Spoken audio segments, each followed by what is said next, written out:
Gapang siya sa kamay natin mga guys. Oh. Oh. Okay, so what's up mga guys? Welcome back sa ating another content. Okay, so as you can see mga guys, mayroon tayong ditong kasiting kamay na hinawakan. Ito po yung longhorn beetle mga guys, ayan o. So kadalasan natin makikita ito mga guys sa mga bulok-bulok na mga kahoy. Ayan o. So napakaganda ng beetle na ito mga guys. So kadalasan ito makikita mga guys sa yung ganitong mga klaseng itsura ba sa sa mga movies. Ito yung dito kinukuha nila yung mga karakter ba. Oh. So dito kinukuha nila yung karakter ng sa sa mga tawag nito sa sa movies, yung mga kadalasan mga alien.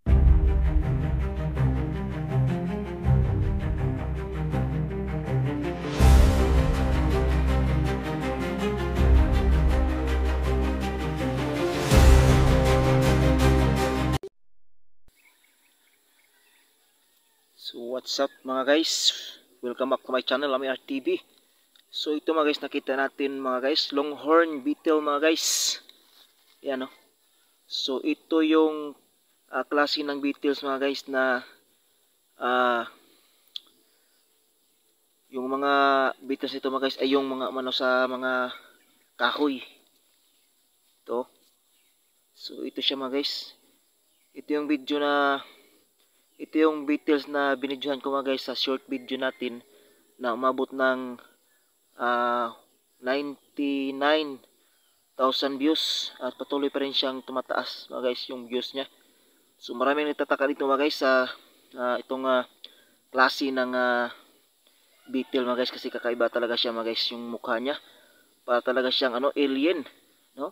So kadalasan ng mga comment natin doon sa mga guys, kadalasan na comment ay ito daw yung tawag nito, yung nabubuhay na alien.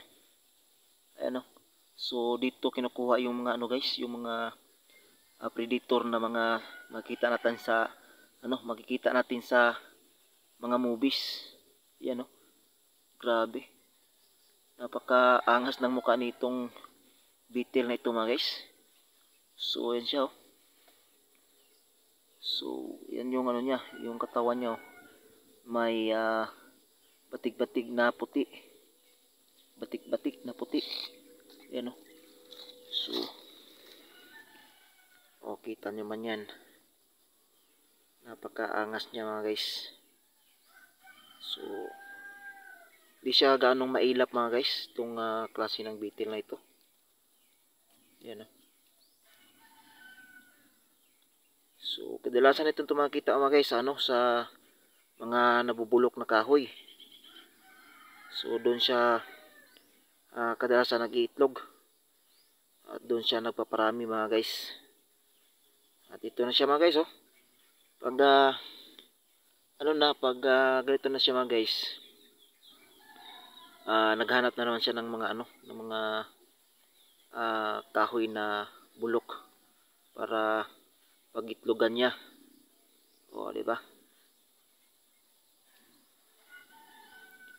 So na-miss ako dito mga guys eh. Okay. So tingnan natin mga guys Ayan o. O pagapangin natin sa kamay natin. Huwag ka lang mangagat ha. Huwag mo na akong kagatin. Pagapangin natin sa kamay natin mga guys. Ayan o, gumapang na siya mga guys oh. Yun o. Oh. Ayan na siya mga guys, gumapang na siya. Oh. Hanip. Oh. Saan ito pupunta? Ayan na, pupunta na sa aking mga guys. Dito na, sa aking malapit sa katawan. Oh.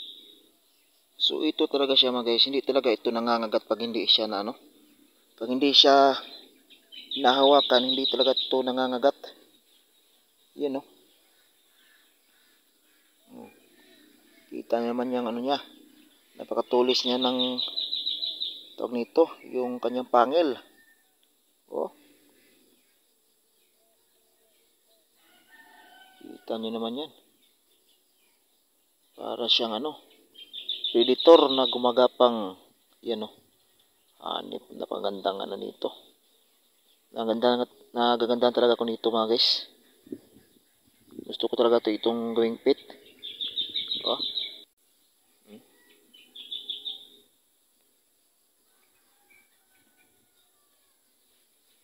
Hanip. Maakyat talaga siya. Ay, napakatulis ng kanyang mga yung kanyang mga lamay.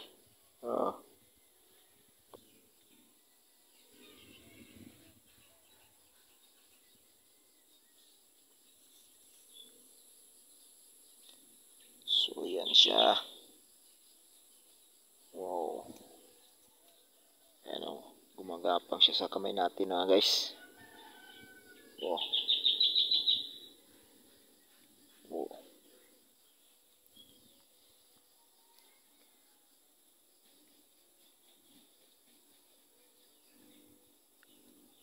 Hanip. Oh.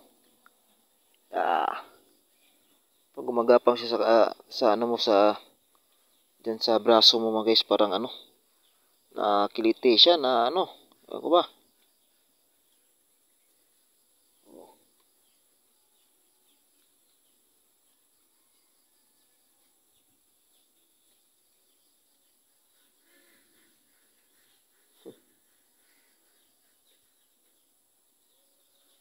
Hanip.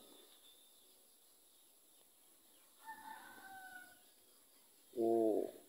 So longhorn beetle mga guys. So ito siya mga guys, nakita na naman natin siya. Okay, napakaganda niya mga guys. Iyan hanip. Mukha nga lang siyang nanghihina siya mga guys. So ko lang kung anong nangyari dito. Yan para siyang mahina talaga siya mga guys.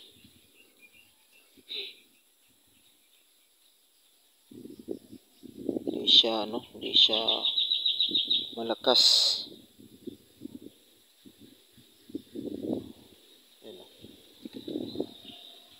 Ay, hintuin natin.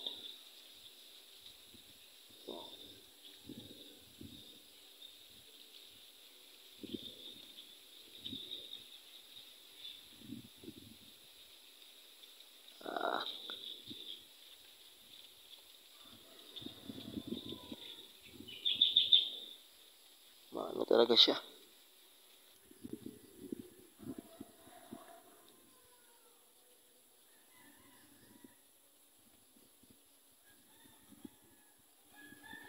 Diba?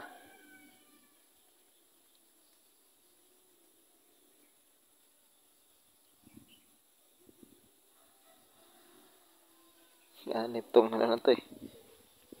Grabe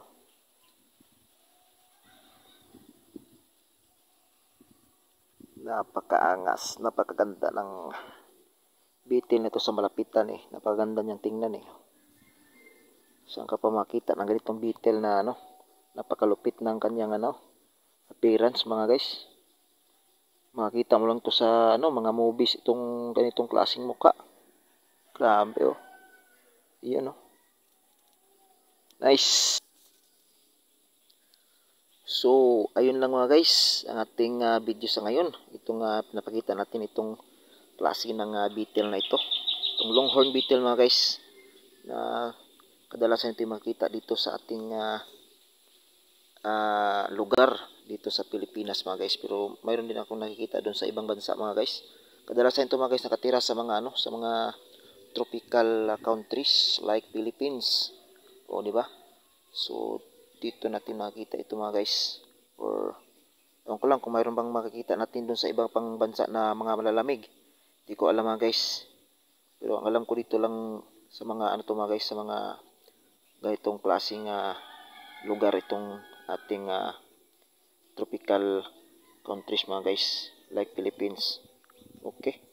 So ayun lang mga guys. Maraming salamat sa panonood. Don't forget to like, share, and subscribe. At pakihit na rin yung notification bell para ma-update kayo sa ating mga susunod na mga videos. Maraming salamat. Bye-bye.